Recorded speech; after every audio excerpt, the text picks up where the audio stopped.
All right, we will call to order the May 21st, 2026 Planning Commission regular meeting. I will ask the clerk to call roll. Baldwin. Here. Badger. Here. Gardner. Here. Lachey. Here. Maranow. Mans. Here. And AJ had an excused absence for this evening. Wish him well on his travels.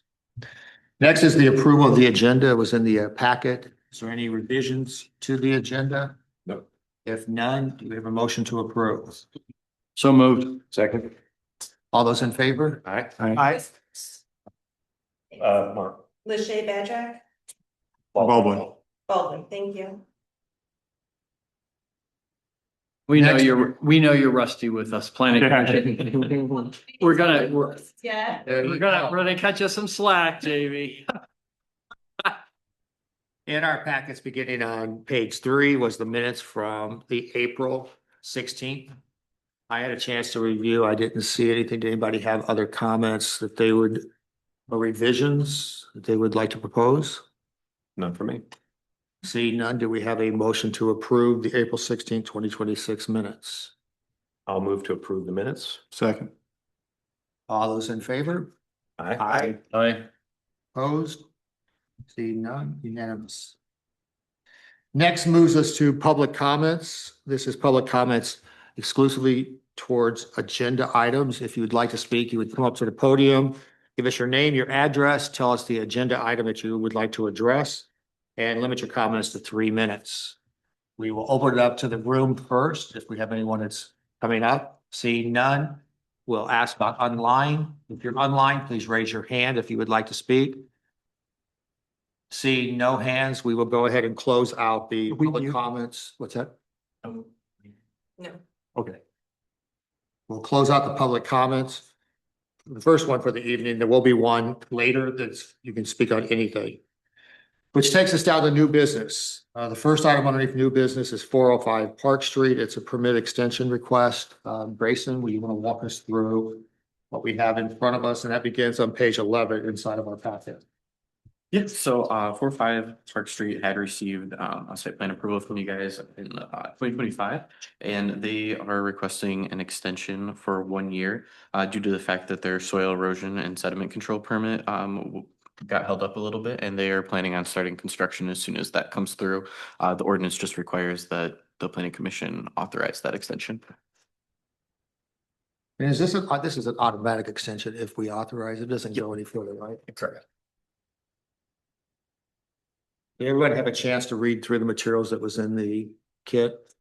Yep. I did. The extension makes sense to I me. was gonna say, I felt that it's very much in line. There was very few changes. I know Grayson and I kind of spoke about a couple of the things that they were removing and whether or not that was a minor or a major. We said, well, actually, since it's being removed, it's a lesser. It was considered minor, so the only thing they really had to do was then just bring it before us for the extension. So I didn't have anything. Was there anything anybody else saw in? Yeah, Chairman Mans, one question is, since they're dependent on the state process, what happens if the construction doesn't start by September 2026? What happens next? Does that make a difference at all if we give an extension for a year? Is that going to cause any issues if it doesn't start by that point? It may cause some issues. It does sound like it shouldn't be a problem in this case, at least, though, because they sounded like they're almost to the end of getting that permit. From my understanding with the conversation, it would get a little bit more tricky just the way the ordinance is written, getting that extension versus having them reapply at that point, though. Just like I said, just the way that the ordinance is written. So unlikely scenario, but if it were to happen, it could create something that it would probably come back to us for. Like a new application. Yeah, essentially a new application with the same. So they're going to be incentivized to get this Yeah. underway Yes. by September. Yes. Thank you. Yeah, and I understand from talking with Dan, which I just happened to run into, was that he's really very close. He thought that they would actually be started sometime during the month of June before the 4th of July. They're ready to go, basically. I'll make a motion. Mr. Chair, I move to approve the applicant's request for the extension of PZ 24071 as amended for a period of 1 year. Support. We have a motion and it's been supported as a second. I'll ask for a roll call on the vote, please. Baldwin and Lachey, Jamie. Thank you. Sure. Ready for the roll call? Oh, I guess I should say that now this time. Yes, please. Badger, Yes. Baldwin. Yes. Gardner, Yes. LaShay. Yes. Mans. Yes. Right, 405 permit has been extended, which moves us on to item B underneath new business, which is 510-120 Mary Street, that was the business known as Liquid Inn. Special land use to request the sale of alcoholic beverages. Grayson, I will ask for you to give us an update, and then I believe they don't know. Yeah, absolutely. Applicant is also here to speak. Yes, I'll give a quick recap because I'm sure that the applicant will present. Could you speak up just a little? Absolutely. Thanks. Yep. So that application has previously come before you guys last November. That was prior to the applicant attempting an alternative approach through the rezoning request, and that rezoning request was recently denied by the city council. So the applicants reapplied for a special land use for the service of alcoholic beverages, and that's in association with the existing bed and breakfast establishment. That property requires a special land use approval because it's located in R4 transitional district. However, all liquor licenses receive final approval from the city council. So any motion that you guys make will be a recommendation to city council. And the license request or the special land use request is directed only toward the service of overnight guests. And just important to note that regardless of what license they do apply for and receive from the state, they are still bound to the local zoning restrictions. Happy to answer any other questions. I have one question for you. I know the rezoning request came up for the workshop, and maybe Russ can chime in, but I'll direct it to Grayson. I don't see it on the city council agenda for the next meeting. So did you just say that it was the city council denied the request for the rezoning? Yes. Yep, it was at their past meeting. Prior meeting. Yep. Oh, okay. So they took our recommendation and then acted on it themselves? Yes. Okay, thanks. And because I read somewhere Wickwood is saying they're still pursuing the rezoning request. So that's why I was confused. Yes, at this time that they have not done that quite yet, so it's just the special land use for the alcohol sales. But it's my understanding that they do wish to pursue that in the future as well. How? And maybe that's a better question for them, but if it's been denied, So, based on conversations with legal and just kind of reading through the ordinance, it was our opinion that, if they brought back more strict regular, restrictions on the request, it could be considered a different request depending on how different those restrictions were. So it would need to be significantly more restrictive to count as a different request, but that's how they would be able to do it prior to a year. second bite at the apple. Okay, thanks. I appreciate all that. So Grayson, we had a public hearing previously, on this, and I know we have the applicant here. Is it normal that we would have them speak? Yeah, they're more than welcome to come and present their case. Yeah. And on that point, I'm sorry, he can come up. Grayson, did I can't get internet connection, so I'm kind of working from memory in my notes. Do we need a public hearing for us to make a motion on the liquor license, or is this just simply for our consideration? Yes, so this one does, because of the zoning district, it requires it to be a special land use. Right. So that's why it needs the public hearing for this one. Okay, our agenda does not say we're having a public hearing tonight? That's correct. On the new business, it does not say that, but it was posted in the paper as a public hearing. So what we will be doing is a public hearing, even though our agenda doesn't say that. Correct. Oh, that's where, And move to amend the agenda, even. that's after where I was approved. mistaken, because I thought the Yeah. public hearing that we did We- November was still valid, and that's why we were not doing a public hearing here, but, No, this is a new application. oh, So that was just a mistake on the agenda, but it has been properly noticed. I don't know that we can retroactively move to amend the agenda, although I think that would be the proper way to I'm go. gonna have to, because I need to open up the public hearing as opposed to. And it doesn't, okay, can we? I think Robert's rules allows you to do it, but it requires a supermajority of approval if the meeting's already underway. Someone could look that up quickly, but Grant. like a motion to approve the agenda is a majority vote, but a motion to amend an agenda in process is a whatever, 5 out of 7, or I don't know what the percentage is. If we are unanimous on that, it's no problem. I'm sure our attorney knows. Yeah. See. I'm not familiar with the Roberts Rules distinction off the top of my head, but that does sound accurate to me. They would require an additional vote because the meeting's already underway. And I think given the practical considerations, it would probably be appropriate to amend the agenda, assuming that there are the votes for it. Also, then from a legal perspective, just to clarify, the Zoning Enabling Act requires there to be 15 days notice published. There's not necessarily a requirement for it to be listed in the agenda, so I'd be comfortable with the proceeding with the amendment. I think it's cleaner if we amend the agenda. Since we're all talking about transparency and stuff.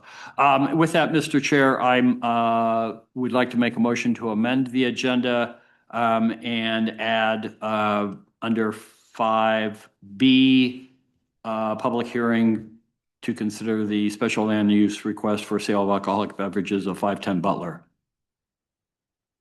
Second. Gardner. Yes. Thank you.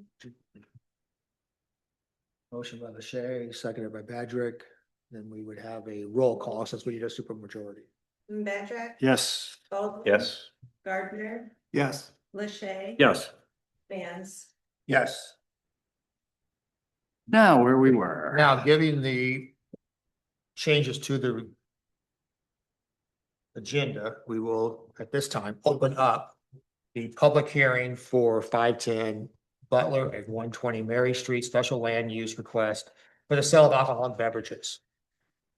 At this time, we've already heard from Grayson. I don't know if there's anything else he needs to add regarding the zoning administrator. We'll just bring that into the public hearing comments, which then takes us to the presentation by the applicant. So floor is yours. Thank you. Thank you, Mr. Chair. Good to see the Planning Commission again. As you know, my name is Chris Corey. I'm with McKenna, and we are representing Wickwood Inn in their process here. As mentioned, this request is only for the sale of alcohol under the current operational regulations that Wickwood operates with as a bed and breakfast establishment. This process is not related to the rezoning. The only reason that the two are connected is that we would not have had to go through this process had the rezoning been approved. However, the conditional rezoning was denied by council a couple weeks ago. So we have decided to proceed with this application. To remind the Planning Commission, and you have in front of you a packet that summarizes kind of the request here and some of the details. Wickwood's current operational restrictions with regard to food and beverage operations. As of right now, they are not permitted to serve alcohol because they're an R4 district and they do not have a liquor license. They are permitted to serve food, of course, and non-alcoholic beverages to their overnight guests. They, as a bed and breakfast, they are not permitted to charge an additional fee for breakfast. It must be included in the room rate, but they are permitted to offer other meals or other food service to their guests, again, to their guests only, and they can charge additional for that. Additionally, they can have special food service for overnight guests, which could take the form of parties or gatherings or events on property, but again, would only be able to be attended by those who are staying overnight. And we have had conversations with Director Moore about some of those nuances in the regulations, and we now feel confident in stating that those are the rules under which Wickwood must operate with regard to food sales and as well as beverages. And the service of alcoholic beverages will be identical to the regulations currently on non-alcoholic beverages under zoning, plus of course the liquor control regulations on top of that. There's a page in our packet here that says confirming the process. We are happy to report that we feel confident in the process after working with Director Moore on this. But there are a couple questions, and just to make sure that everyone's on the same page. As Director Moore noted, the final approving body for this request is the City Council. Ordinarily, special uses can be approved at this body, with the liquor license being required to go to the City Council, and the language in the ordinance specific to the alcohol sales approval We will need to go to council after this, so your action would be a recommendation. And we are comfortable with that, and we're planning to move forward with that to council in the coming weeks. We also understand, based on conversations with city staff, that the liquor license process will move concurrently with the special use process. They'll kind of be one and the same, and we were able to provide our state liquor license application paperwork to the city this afternoon. So that requirement has, or at least we have submitted in pursuit of that aspect of the requirement. Last piece is site plan approval. As your ordinance, as I believe every zoning ordinance in the state of Michigan says that every special use must be accompanied by a site plan. We have been assured by Mr. Jerusik that because there are no physical changes proposed, that the site plan approval will simply be incorporated into the special use approval and does not have to be addressed separately. So that's our understanding of the process. And that's how we plan to proceed. You also note in our packet, we have shown the floor plan for where food and beverage service operations happen within Wickwood. Circled on that page is the dining room, which is the regular food service location where guests dine for meals while on property. The other locations would be more for a special circumstance where a guest may request that their group dines in that location for a particular reason and works with Wickwood staff to make that happen. You can see the seating capacities of those areas. Additionally, we've included some pictures of what those areas look like in the packet, so you can see what they look like on the ground and how they are set for food and beverage service when they are set that way. To address some of the approval standards for the for a special use permit, this request does allow Wickwood to provide a more well-rounded service to their guests. There are guests who would appreciate being able to enjoy alcoholic beverages as part of their experience, but does not expand the bounds of the bed and breakfast establishment. It just simply allows Wickwood to put alcohol in their current mocktail selections, basically. We feel that this request enhances the use of these beautiful historical structures, making them even more economically viable, reducing the potential impetus for redevelopment or sprawling development to cover the potential desires for alcoholic beverages purchased here in Saugatuck, because now people can get that on property. And to that point, we feel there may be a positive impact on public intoxication and drunk driving. People will be able to consume alcohol on property. There will be minimal impact on public services or facilities. And of course, everything is regulated by Michigan Liquor Control, so the WIC would have to be in compliance with all of that. The last couple of pages of the packet are regarding the site plan, which, as we understand, is going to be kind of rolled into this as one approval. But as I mentioned, there will be no new construction, no external operations, nothing that alters the site plan of Wickwood as presently constituted, which is included in your packet and has been submitted. You see the landscaping, parking area, the way the buildings are laid out, all of that is not proposed to change. And with that, we can take any questions. What are your thoughts on a cutoff time for service of the alcohol? I will defer to Martin Corner on that, operationally. Just, I mean, one of the optional conditions that are listed on the motion is outdoor service shall not be permitted after blank PM. I wanted to get your guys' thoughts on what a reasonable cutoff might be. I think a reasonable cutoff would be 10 o'clock. 10 o'clock. PM. Okay.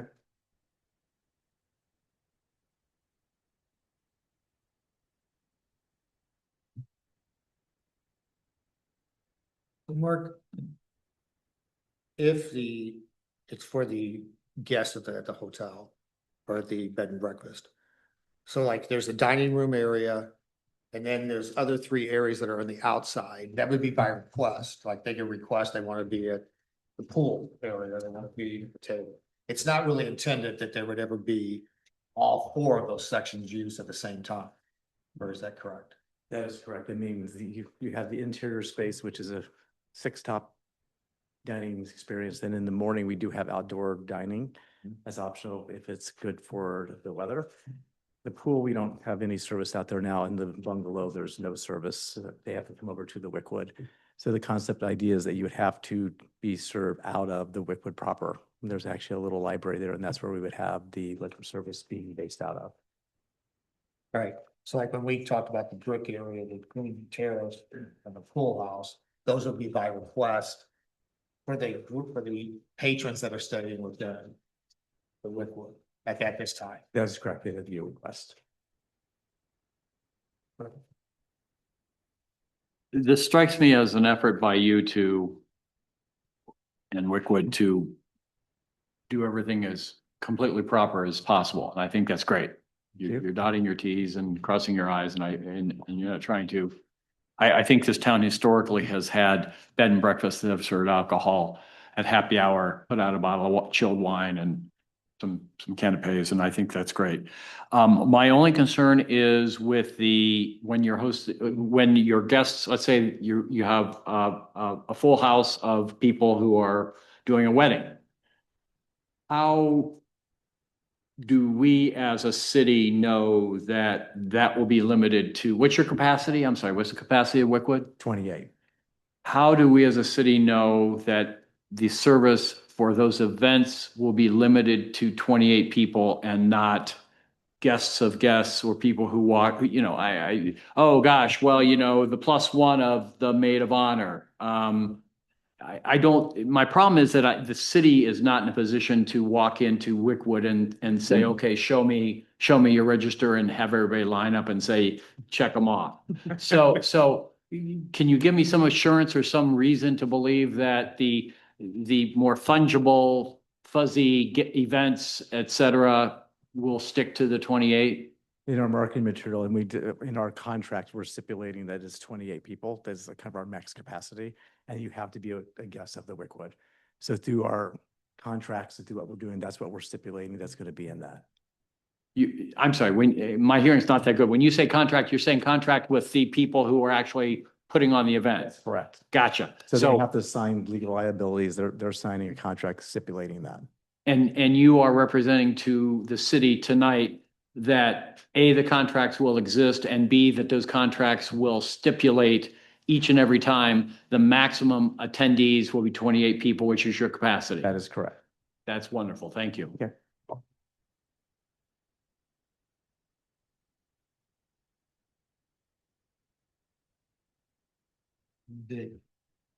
So that moves us from the presentation of the applicant to public comments regarding the application. As we had earlier, if you would like to speak to this application in the room, you'd come up to the podium, just give us your name and limit your comments to 3 minutes. And if you're online, just raise your hand and we will call upon you. In the room, we have no one. Online, we have no one, so that will close out the public comments portion of this public hearing, which leads us to commissioner deliberation. Thoughts regarding this recommendation to council? I'll start. As I said, I think a lot of bed and breakfasts fly under the radar, either probably unwittingly. It's been a while since I've stayed at a bed and breakfast in this town, but when I did, there would be, as I said, a couple of bottles of wine set out at 5 o'clock. And so I appreciate that they want to do this. I think there are limitations built in, such as there will be no extra sales. There won't be setting up a bar. They won't be selling by the glass. And with the understandings that the assurances and the safeguards in place that outsiders, non-guests won't be part of this alcohol service. I'm quite comfortable with the request, approving the request as being presented. Thank you for the comments. I support it go ahead, Russ. No, please. I support it as well. I'm just curious about how my fellow commissioners feel about a cutoff time for outdoor service. I think it's not a bad idea, but I think 10's fine, yeah, I think 10. Agree with that. especially if they're agreeable to it. Yeah. Yeah. Because I thought they were going to say 11. I was going to ask for 10. So when they said 10, I was only because that's consistent with a few of the other. Sometimes an neighboring- inside voice is the better voice. Yeah. But yeah, I would want to be consistent with how we treated the cottage, for Right, example, and, right, and exactly. so if 10 o'clock is what we've done, I think that's reasonable. Russ, your comments? Yeah, I was, thank you, for Chairman Mann's, Sorry. excuse me, Commissioner Mann's. So some of the questions have been asked by Commissioner Lachey were the same questions I had in terms of, will alcohol service be limited to registered overnight guests only? And I think that should be part of our motion, presuming approval that Right. we put these limits on. Actually, number two. onto this. Okay. So, my experience with the bed and breakfast is that, simply as has been said, is that you go in and somewhere or another, a bottle of wine magically appears at 5 o'clock and you're told to come down and meet your fellow guests, right? Spend a few minutes if you drink or not, just have a whatever. I mean, and never thought twice about whether that was something that was even permissible under this, under the law. It's just, I thought it was just a thing. So I have no problem approving this, but I do want to make sure that we don't stray into any kind of understanding that this is going to become something more than what it really is. It's just a convenience for the overnight guests. Right? I think most people that go to a bed and breakfast, they would say, what do you mean I can't have alcohol if I'm staying overnight? So this just seems to be a natural thing to allow them to do. But we need to make sure that we don't allow this to become something that it's really not intended to be.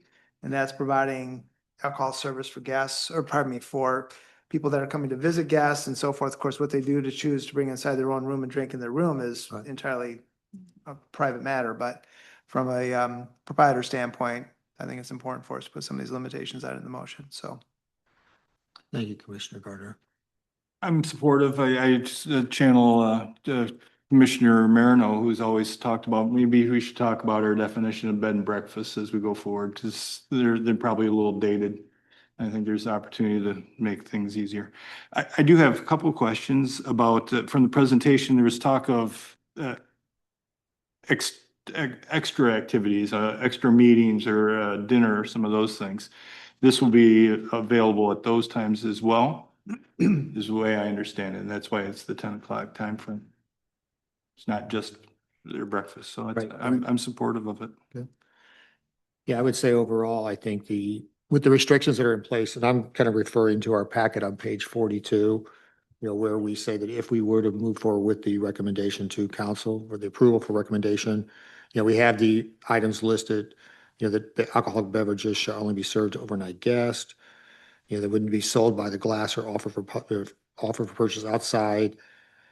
It remains an incidental and accessory. And then we have the 10 o'clock. And the only thing I think it's under the conditional part, since they've already said they agree to it, I'd like to have it listed that the maximum number of overnight guests at any event would be 28 or limited to 28. I think maybe in the recommended motion under part 2, it could be, shall it be served only to overnight guests of the Wickwood Inn at the capacity maximum of 28? That'd be a good place probably for it. And again, I think we totally appreciate how by the book you're trying to be. And hopefully you can appreciate that we're trying to figure out how to make this work for what you really want to try to do for long-term for the benefit of the city. And I think, to Commissioner Badrick's comment and also to Commissioner Marino's previously, we do understand that there's probably some things that as a planning commission and as a city, we need to look at as far as, what zones, where does zones start, where they end, what's allowed in them. And as we kind of pointed out, the next thing we'll be discussing here tonight is the master plan. And it's a challenge because a lot of those kind of conversations that we realize need to be had were scheduled to occur as part of the master planning process or right after the master plan.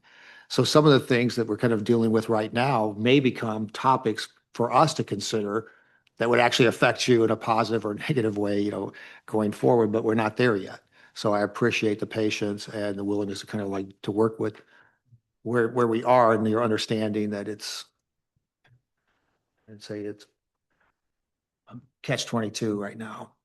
And I frankly think most people, the public, citizens of Sagatuck would be shocked that a Wickwood Inn doesn't serve wine to its guests. And that would just be, for those that do it without knowing the law, this is, I view this as being an attempt to be compliant and. Yeah, and so do I. move forward. So. And I think being able to have, Yeah.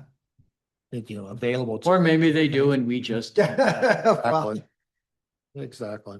We ready for a motion, I Mr. am. Chair? I was gonna- I move the recommend approval of the special land use to allow the service of alcoholic beverages at the Wickwood Inn Bed and Breakfast establishment. This motion is based on compliance with section 154.092P and on the positive findings related to the special land use standards of approval in section 154.082, as documented in the staff memo dated May 15th, 2026. The following conditions apply to this approval. The applicants shall secure the appropriate license from the State of Michigan Liquor Control Commission. 2, alcoholic beverages shall only be served to overnight guests of the Wickwood Inn at the stated capacity maximum of 28 persons as part of their regular meal service.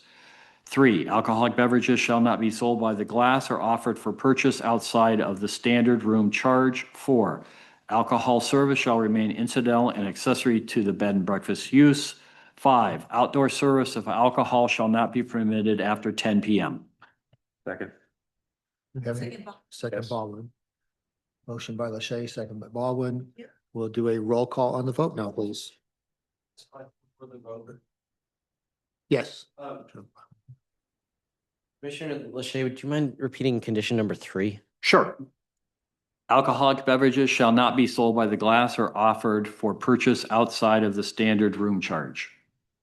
Did you want the condition before that? No, that's the correct condition. While we understand this is not a two-way process and you can impose the conditions you feel necessary under the special use, that is above and beyond the current restrictions on Wickwood. Wickwood is permitted to serve food and beverage for additional charge outside of breakfast. And so imposing that on alcohol only creates an operational, it creates an operational difficulty for Wickwood in guest billing and organizing the difference between a guest, maybe a couple. One orders a non-alcoholic beverage, the other orders an alcoholic beverage, the billing becomes, it's just very operationally difficult to operate that. And from our perspective, I don't know what the impact on surrounding properties or the city at whole it would be for that item. That was, and let me chime in. My question is a little bit to that. And with the exception 2 of, as part of the regular meal service, I was like, well, okay, that's how they get around that. They can have, they're gonna have dinner or meeting. That meal service is outside of the bed charge. So that's how, and I could be wrong, but that was how I got past it in my head. I think that, not to speak for Martin and his team, but I think that Wickwood would like to avoid having that sort of potential confusion on the rules around this. So if you have a couple that stayed in the room and they wanted to have 2 glasses of wine brought to the room, they would have the ability, but you're only selling it to overnight guests. Yes, So it would be alcoholic beverages shall not be sold by the glass or offered for purchase outside. we would request that condition number 3 be removed. We're comfortable with everything else. Is it tied to the zoning in any way, the way that's worded? I mean, that's, okay. The definition of bed and breakfast doesn't list it. That can get removed if you guys are comfortable with that. I'm sorry? That can get removed if you guys are comfortable with Yeah, that change. because I was thinking that it related to the overnight guest, or to anybody who's not overnight guest, but then I realized it doesn't say that actually in 3, so. So you guys can make the change to change the wording so that it specifically says to non-guests, or you could remove that to keep it cleaner. If we remove number 3, and maybe I'm just thinking about this now, Wickwood could set up a bar and sell alcohol to their guests. To guests. So conceivably some sort of bar could be set up. Guests could come to that bar during its hours as defined by Wickwood. I don't know what the comfort level would be in a condition to replace number 3 that would restrict that sort of operation. I want to speak to whether Wickwood would be comfortable with that, but number 3 as written would require Wickwood to define a certain number of alcoholic beverages that every guest is entitled to during their stay that they can use or not, but once they run out, they can't order anymore. And that just creates an operational headache that has little impact on the surroundings, which is the purview of this body. Right. I thought I had read somewhere in this packet that, let's say there's a wedding. The idea was not to set up a separate bar at the wedding for people, and I don't know if that came from you initially or from our planning director or from our city attorney or where, but I think that's where that was. And I guess I don't, thinking about at first blush, I guess I don't have really a problem with if you have a wedding and you set up a bar. I mean, No, I like don't you said, we think, don't want people driving somewhere and getting drunk and coming back, heaven forbid. So, And I get your point. I mean, I've stayed, not here in Michigan, but we have stayed in several like bed and breakfast inns where they will have like a happy hour, but then they also have the opportunity that you can purchase a glass and take it to your room. You can take it out by the pool. You have to stay on property. They're not allowed to remove it. So I don't have an issue with number 3 being removed. I'm not worried about number 3. I was under the misapprehension that it was required because of the zoning. I know that B and Bs can't charge a separate fee for the breakfast outside of the room charge, and I thought maybe you had interpreted that as requiring this. If you're saying that's not the case, then I'm okay taking them. Are we Yes, taking Mr. all the Chairman? 3 out or just the last? I don't see why we'd limit sale by the glass or outside of the room charge. I mean, I'm comfortable getting rid of it altogether. yeah, I am also. So I will, if I can, make an amended motion, everything I said, removing the stated condition number 3. So condition 4 now becomes number 3, condition 5 becomes condition 4. thank you, commissioners. I apologize for Yeah, that. no, I'm glad you brought it up. I'll second the amended motion. That's Baldwin. So, yeah, Commissioner Lachey and So simply by removing that, what it allows them to do is basically have a menu to say, if you want a glass of wine for your room, it's gonna be $5 or whatever, Correct. whatever it it's is. like a room service type of menu. As opposed to just having you can call and get a glass of wine, there's no charge because it's including your room rate. In addition to that, I believe, Yeah. rather than instead of, Yeah, yeah. but yeah. Or again, if there's a special event and there's a bottle of wine on the table when you're at a wedding and somebody wants a cocktail or something.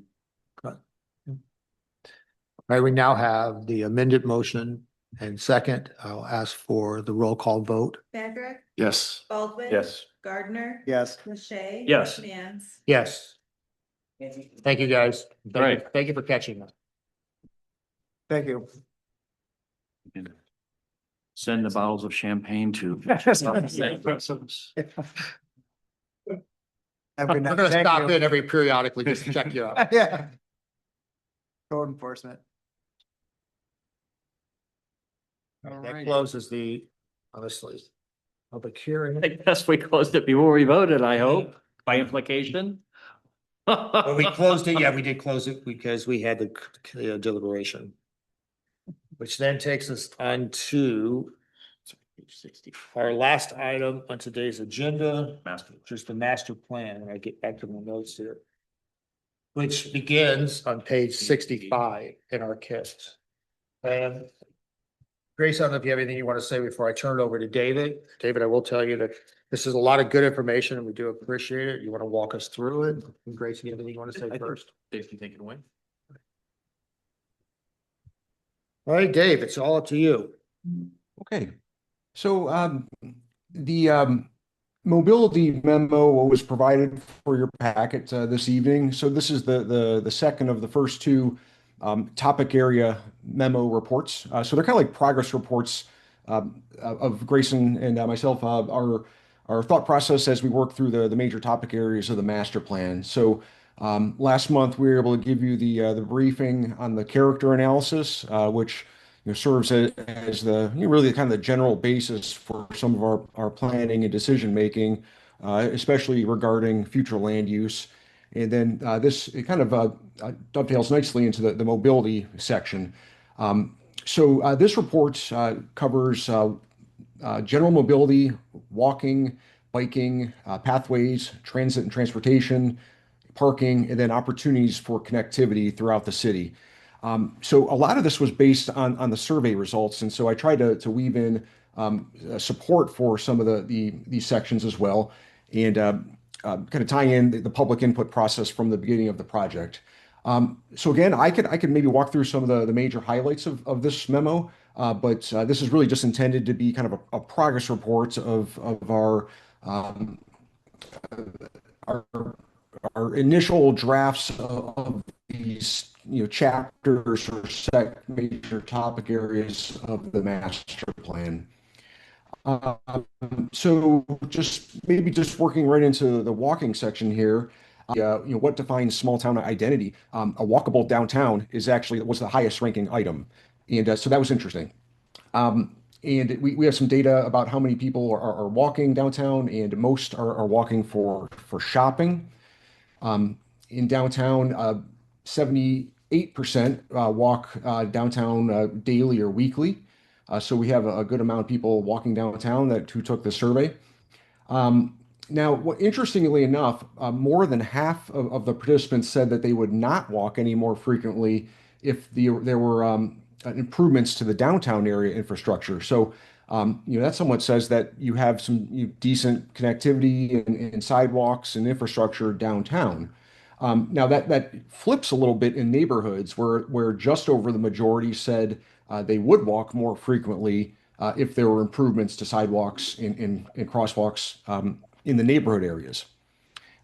And then on to accessibility. First of all, can everyone hear me okay? Yeah, thank you. Okay, good. I'm getting that unstable connection notice on my screen, so that always scares me. Yeah.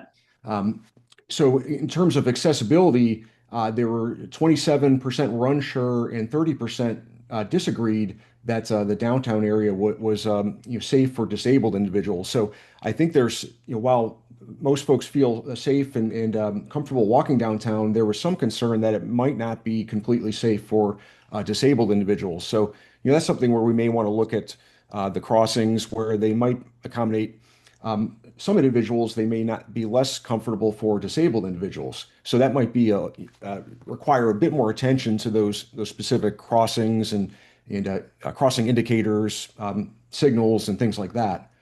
And then overall, though, in terms of improvements for walking, 66% expressed agreement with the need for expanded or improved sidewalk infrastructure from an overall perspective. So later in this report, we have a map showing the sidewalk infrastructure throughout the city, and I think we have strong support for trying to make those connections in the areas that there are gaps.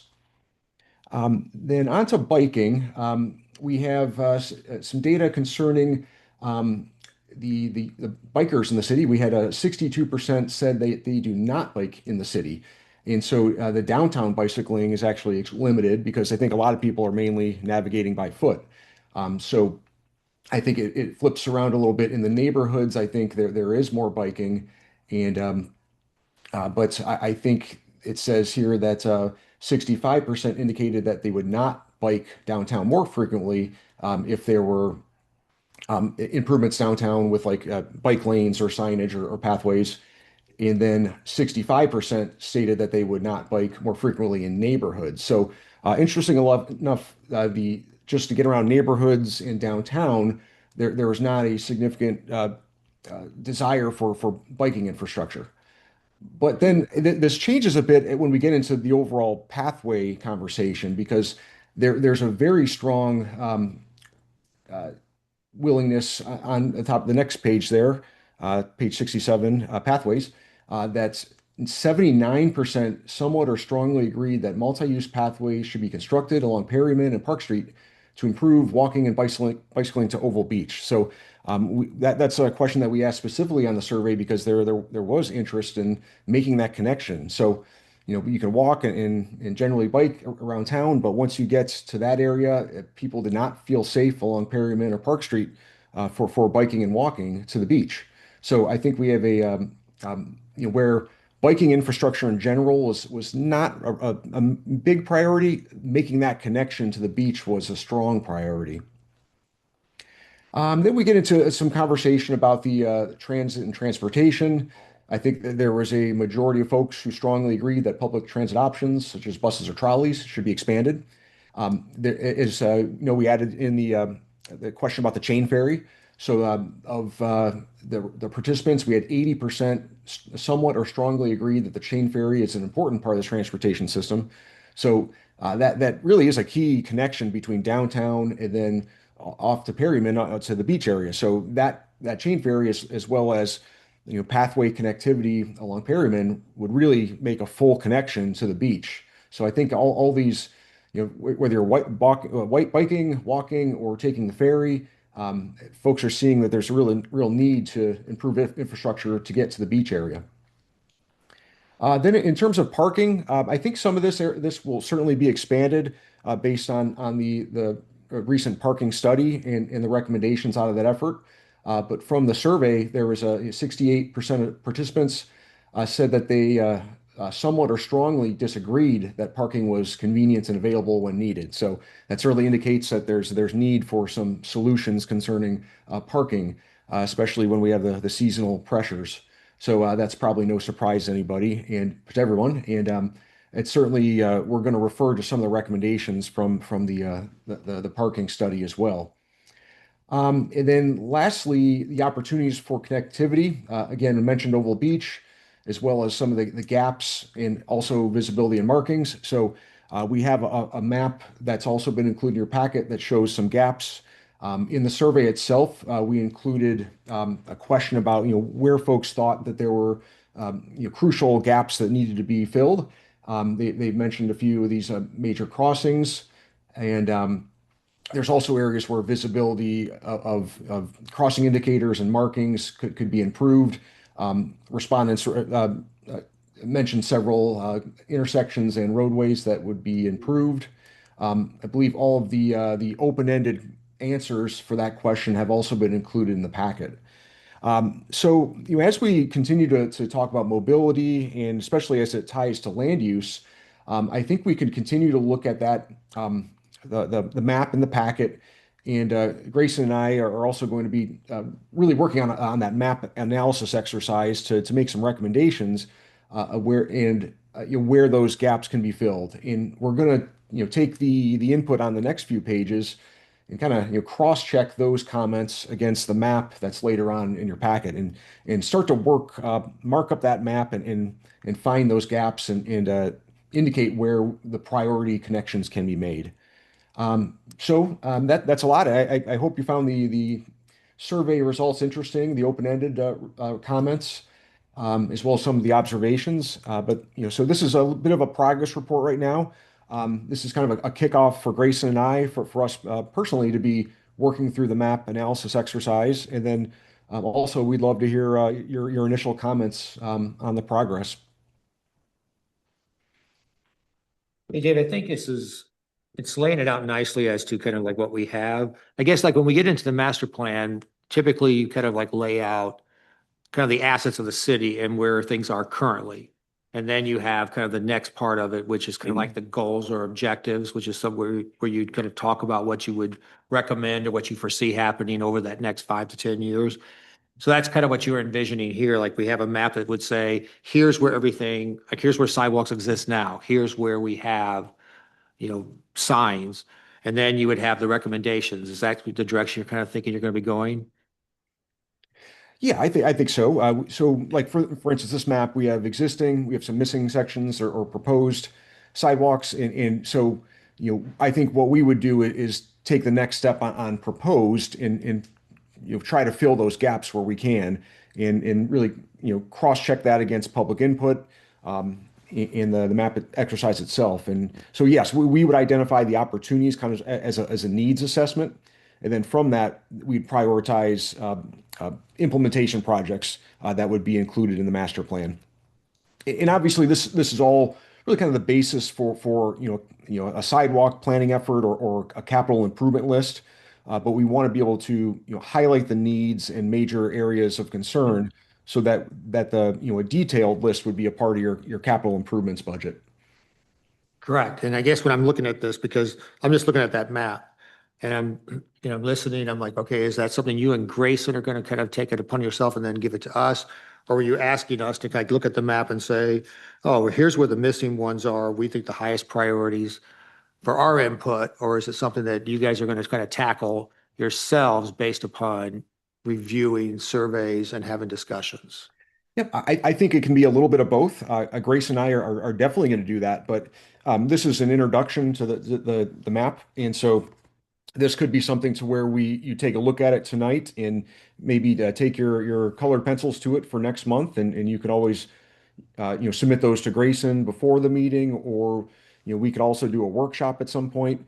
Yeah, I think our intent is just to keep the momentum going from our end, and then we could schedule special workshops, or even just designate a meeting as a working meeting if you see that as helpful. But otherwise, Grace and I were going to just continue with this effort, as well as the next topic area memo.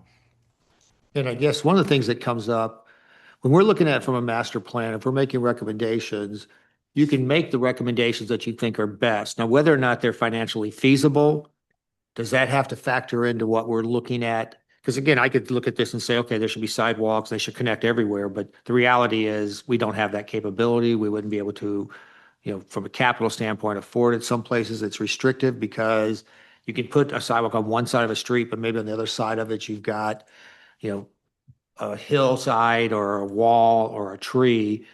So do we factor those things in when you're making the recommendation, or is it? I think to some extent, yes, that needs to be considered. So, we're not going to propose a pedestrian bridge over the river. So that's something obviously we just know would not happen.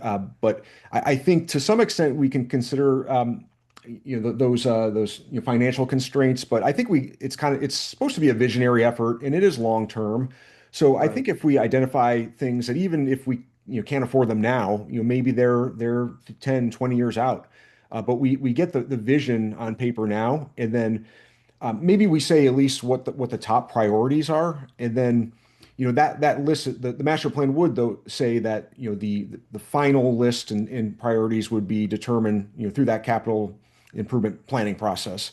So we don't want to set it in stone in the master plan, but set the vision and maybe outline those major priorities here, and then implementation of the plan is to finalize that list. And that could be done outside of the master planning process. From my perspective, I thought it was a really good memo, very helpful. Right. The map is great, and the comments resonated with my personal perspectives on what I think are the gaps and the needs. So I guess my question beyond that is, you mentioned other topic area memos. Like what's your thought about, like, how many more do you think you're going to have, and do you have an idea of what the themes will be? And I'm just trying to get an idea of what we're going to have coming at us, and then at what point do we synthesize these into some draft master plan documents? That's a great question. I think the remaining topic areas would probably be housing. We'd probably have one on community facilities and infrastructure, but some of that kind of goes with mobility as well. We'd probably have a natural resources and cultural resources discussion. And then I think that would probably lead us into future land use toward the end. So I could see probably 3 additional topic area memos for discussion, and over the next, probably just over the summer months. And we could decide if we want to, depending on the agenda, we might be able to address more than one at a meeting. But I do see, I think housing is going to be a specific memo, infrastructure, and then cultural, natural resources.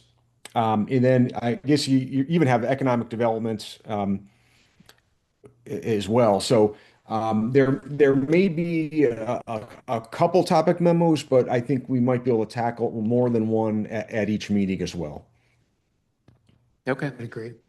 Or the other option is to schedule a special meeting as well here and there, as you are able to, if you feel like we need to focus only on the master plan, rather than follow up on development reviews. Okay. And David, on the chart that was on our kit on page 75, where it was proposed, those are the ones that have actually already been proposed and approved. Like I saw the Maple Street, because when we're redoing Maple, we've already approved to have a sidewalk put along that. So you pulled the proposed ones from ones that have already been proposed and or approved, correct? Yes, I'll speak to that. I made the map. So yeah, those ones have already been. That's what I thought. Yep. Okay. Chair, I like the idea of not holding them up or holding any progress. I'm going to mark it up and send it to them between now and the next meeting so that they'll have my comments and not to hold them up at all.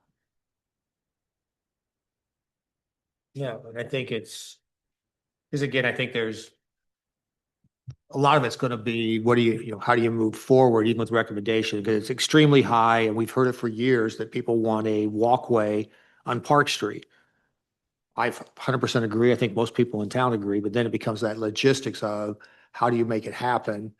And the same thing's going to happen. I noticed on a few of the streets where it's missing, where I go down the street and I'm like, yeah, it's missing, but how do you put it in without? Yeah, Lucy showing it on both sides being needed is going to be difficult to get it on both sides, Correct, but it would correct. really be nice to have on one side at least. Exactly. So I think we'll get into those kind of conversations too. Okay.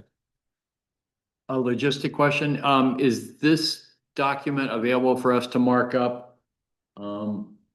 David, or is it something we have to do a separate memo and send to you, or I just don't know how this is set up with you. Can we just Can you make make it, comments on this, on the memo you sent us? I don't remember. or at least the map, or can it be something that is editable?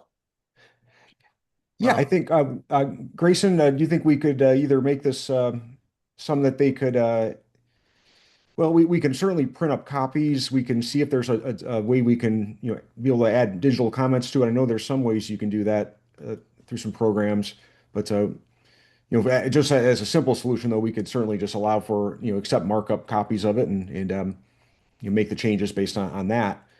If there's some sort of smart mapping we could do as well, we can see what options we have. It would just make it easier than handwriting Yeah. or typing or something, but yeah. Yeah.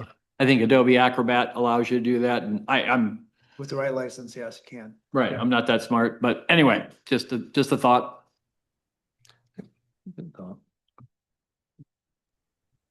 right, David, you want to move on to the character analysis that you've included in the packet? Well, that was from last month, right? Correct. Because Is there something good? well, at the end of last month, I just wanted to find out if he wanted to take any comments, because at the end of last month, we asked that everybody kind of take a look at it, see if you thought that he identified the appropriate number of regions.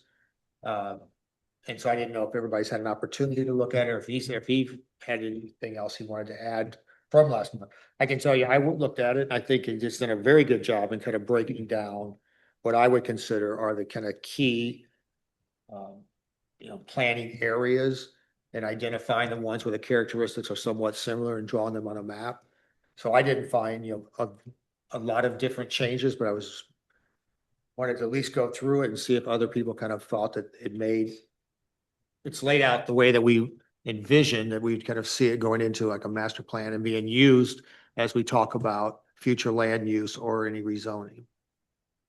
Is that what you put it in there for, Dave? Is there something else that? Yes, we want to include it just in case there was any follow-up conversation. So this memo is the same as you received last month. And, just as kind of a reminder to keep your thoughts on this, and if, whether you have comments tonight or at a future workshop meeting, we just want to keep this fresh on your mind. I looked at it again So did when I I. read the packet, and I had the same feeling. I thought it was nicely done, so. Nothing jumped out at me that needed comment or change. Yeah, I thought it was a great starting point as we start to kind of look at, even for the master plan, we're laying it out, if we're making recommendations. And then I can see using this if we're talking about after the whole master plan is complete, if we want to start having a discussion where we're reviewing our ordinances, our zones, our maps. This really kind of helps in kind of making decisions as to, should a commercial district start here or end here? You can kind of go back to this, which is exactly what the master plan's supposed to be, is it's something we would kind of fall back to. Yep, that's correct. I think when we're working on the future land use map as well, Grayson and I will be, toggling back and forth between, our future land use map and this map, just to see how they relate and see how this influences the lines in the future land use map. So as I mentioned last time, just because the character areas are not going to, it's not going to be one-to-one to future land use boundaries, and they might actually have slightly different boundaries between, what is a current character area versus what is a proposed future land use. So, that would indicate that there might be areas where we see change, or, the line shifting or downtown expanding or so. But I think when we have the future land use conversation, we should be looking back at this as well as Grayson also put together an existing land use map, based on tax classification. So I think between that and the other maps in our series, will be really influencing our future land use planning map. Right, and I thought it was interesting. I don't know if everybody else has seen it. I think Grace and I talked about it. Dave, I think you were part of it. I was going back and looking at the 2016 future land use, and it kind of noted like some of the conversations we've been having recently. In 2016, they saw a future land use that the commercial district would go all the way up Water Street and Butler, all the way to Lucy. And that was 10 years ago that they envisioned that expansion of Butler North. And, and so it kind of, as we're looking at it, I think we have to kind of go back and, look at what they were also talking about 10 years ago and where are we today? And then where do we see it moving forward? Yep. That's a great point. And I think if you recall the old map, it is very generalized in terms of commercial. So I think we will get a little bit more fine-grained in our planning efforts for, especially commercial area. Though I think there'll certainly be more than one commercial designation. It may end up having a one-to-one correspondence to zoning districts, or maybe a little bit more general in some cases. But certainly more refined than the one in the Tri-Communities plan. Right. Okay. And no, I thought this was excellent.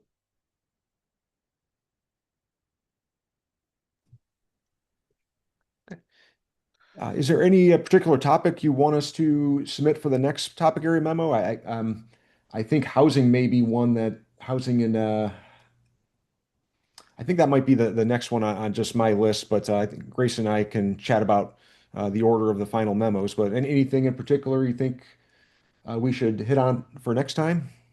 I think it'd be housing, and at least I'm going to throw out my opinion, would be looking at what I would kind of call, like whether you're calling our natural resources or the assets. I think it would be beneficial for us to kind of look at, Mount Baldhead Park, our different parks, the Coghlan Park, any of the parks that we have. How are we utilizing them? Are we utilizing them to their maximum capacity, or the things that we could do that would improve, the community's view and use of them? So I'd kind of like to see that go as a priority, because I think it will be something that we all might have different views on. I don't have a preference. That sounds okay to me.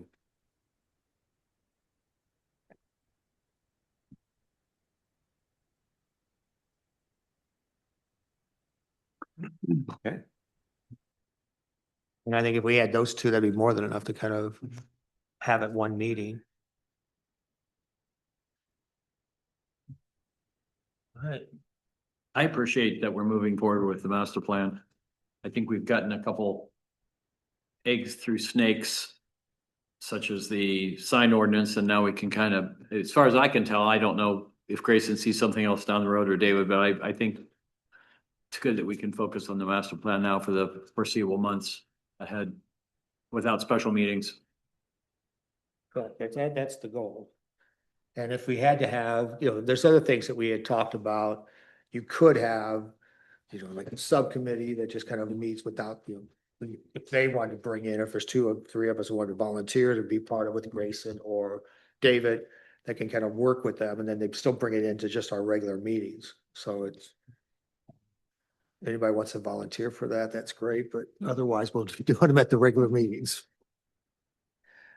All right, so that takes us through. Don't see any hands flying up for that. I just thought I'd kind of throw it out. As we approach summer. I know. In Saugatuck. Nice. We can meet on the beach. Oh, the hand went up. Yeah, not for that. I'm kidding. But just back to the mobility overview, I'm a cyclist, I'm a walker. I was recently a scooter guy with my broken leg, so I've had a bit of different experiences with transportation in the city of Saugatuck, but this is really of interest to me, especially the mobility discussion, because the city is challenged, and we have different stakeholders from a mobility standpoint. We've got the people that live here, The average age of the city of Sagatuck resident is 58 years old. And with age comes different mobility needs. And I think that's something that this plan should certainly consider as the community continues to age. I don't know how high the average age is going to go, but the mobility needs change. As a matter of fact, Betty Jones, who many of you might have known, had a scooter. She was around town all the time. And she was frequently on the roads because there was no sidewalks or places for her. Now, for Betty, she probably didn't really concern herself so much with that, but I think about the needs of the people that live in this town. So there's a different, we don't need to be directed how to get downtown. We don't need to know how to get to the beach or and so on and so forth. So there's that element, which is primary to me, is the people that live here on a day-to-day basis, and their changing needs. Two is the visitors who do need to know how to get downtown, who do need to know where to park, and the mobility. And I'm personally trying to figure out ways to encourage them to come into town and leave their cars outside of town, come in on bikes. I know that the survey told us that a lot of residents don't use their bikes to get downtown. There's a few of them, I see them, but most don't. But there's a tremendous number of people that are coming in on Holland Street, on Lake Street, on Allegan to get into town on their bikes. And those roads are not safe for them. Correct. So that's another aspect of this, is that we have to consider that community of visitor. And then you've got the vendors, the trucks that come into town to drop products off at bars, restaurants, stores. So you've got a multi-mixed use here in terms of transportation and mobility.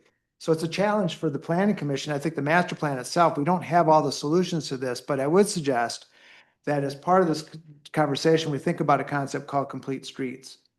And that would be a policy for the city to adopt, to say, as streets are, Park is a great example, Maple's another example, Elizabeth will be an example, Holland Street in the future will be an example, Butler Street. So when you redo those streets, how are we going to make them safe, traffic calming? And the complete streets is, and I see David nodding his head, it's a concept that the state actually in 2010 adopted as a recommendation to local municipalities to adopt. So I'd love to see this plan include that adoption of a complete streets policy, because that will then guide the city council, city leadership in terms of, okay, what is it the master plan encompasses? And that it can include the mobility and the different needs of the different people that come into town, because those three groups I mentioned have completely different needs. So this part is very interesting to me, because the city, without appropriate planning for this, will become to feel like you're downtown Manhattan. And if you're downtown Sagatuck on a summer day, I mean, you're literally walking like this down the street, right? And any sense of a small town, relaxed small town, goes away for a few hours. And a lot of people that live in town avoid downtown during certain times of the year because of those situations. People love to come here, but we also have a responsibility to make sure that when they come here, they feel safe and that they feel comfortable walking down the street. So I just put that out there because I think this is something the plan can help us accomplish in future councils and future planning commissions as they look at what's needed for the city, not just where sidewalks aren't, but how people are going to get to the sidewalk, how are they going to get downtown, how are they going to use the streets for the different modes of transportation. Because I really want to get people out of their cars and get them into town safely in different ways, so. And I think that when we're looking at the sidewalks, it's like, are they some of the ones are not handicapped. Approved or eased. Like they just come to a curb and you gotta step down. Yeah. And so we have to kind of look at those individually from a mobility standpoint, because anything that's new should automatically have to have. Exactly. know, That's the ramp. exactly where I'm going. And, I think that you don't want to see bikes on a sidewalk. You want to see bikes on the road. Absolutely. The challenge, for people who want to bike downtown is that our streets are not wide Exactly. enough to have two cars and a bike lane. So we have to accept that unless we're going to get rid of one side parking. And then you run into our parking issue. Yeah. But I think that it would change a lot if you actually had, a sidewalk and then, a bike lane and then 2 lanes of traffic, unless you're going to go to a one-way street. Yeah. Which, again, is not impossible. I don't think most people would ever want to see it, but you could have one way going up Water and down on Butler or opposite. But I think those are discussions that can be had. Yeah. And at least we can kind of lay out, but the idea of complete streets being in a master plan, to me, makes total sense. And again, not every street's gonna be this mode, right? Correct. Because You of identify timing the and one. finances, et cetera. But as the master plan, in my opinion, what it's there for is to guide future decision makers on, oh, when the street's redone, we want to think about it as the complete street concept, right? What does that mean? Can we do a complete street? What's possible? And I don't have a suggestion on whether we should, have one-way parking. I've heard so many ideas about ways to free up and I'd love to have a bike lane down Butler Street, but physically it's just not possible with the. So you see people riding alongside cars. I'm one of them. I go down Butler Street and I ride behind a car and I feel safe because I've had a lot of city experience, but a lot of people don't feel safe doing that. So anyway, I've said enough. I think we're all in the same, at least I see some nodding heads. Absolutely. I That- agree with all of it. And I hear, just to pile on a little bit, but I hear a lot of that good discussion in the parking meeting. You've brought it up also about how our neighboring communities are bringing a lot more visitors. So Absolutely. The master plan has to look forward 5 years as opposed to this weekend and how crowded it's gonna be. 5 years, it's even gonna be worse when the 75 campgrounds and some of the other places start coming online. Right, and you want to be careful because if you don't have the proper plans and the proper infrastructure, then your own success becomes your Mhm. greatest failure because people stop coming because they're like, oh, it's. Okay, David will have it all solved for us, I'm sure. The idea, man. Thank you for listening to my. absolutely. comments. Thanks, Commissioner Gardner. Which then takes us down to communications. The only communication that we had, was obviously we was given to us last month. What's in our packet was Bobby's resignation letter. An update on this, we do have currently, we had one outside, or there was two applications, but one I don't think would be viable for the commission. And then we have one individual who's on another committee or another commission that may be interested in joining ours. So Holly, myself, and Grayson have been kind of discussing the potential of when we would conduct either interviews or if we were even going to try to open it back up and just once again notify people that we are looking. So we can see if there's any additional candidates, but I've talked to some. I don't know if any of you have had any success in speaking with any candidates that they would like to kind of encourage, to apply. I mean, it is volunteer, so you don't want to push them too hard because you don't want them to feel like, yes, I'll do it, but then But also. that $35 stipend doesn't. Yeah, that then it's like, okay, I'll just get off my back, I'll apply, and then they become part of it and they don't really want to do it. So anyhow, that's kind of an update. The goal would be to, try to have somebody in place by our June meeting though. So that if we do have one person missing, we're not worried about making quorum. And then Jamie's handed out to each of us, I'll put this in the communication part, the city ethics that has to be assigned by each person. And it was actually a couple months ago, I think it was done by council and other commissions. And so it's just not going to come in front of us. And so you just sign, date it, and give it back to her. Can I ask a question about that? I signed one fairly recently. Has this been updated? It is once a year. Ah, It is once a year. It's every February. Right. okay. And ours would have been in February, but we Yeah. had several other things going, so we kind of just postponed it. Which then takes us down to, we had the reports of officers, and the only one that was going to be in there was AJ, Commissioner Marino on parking. But obviously he couldn't be here.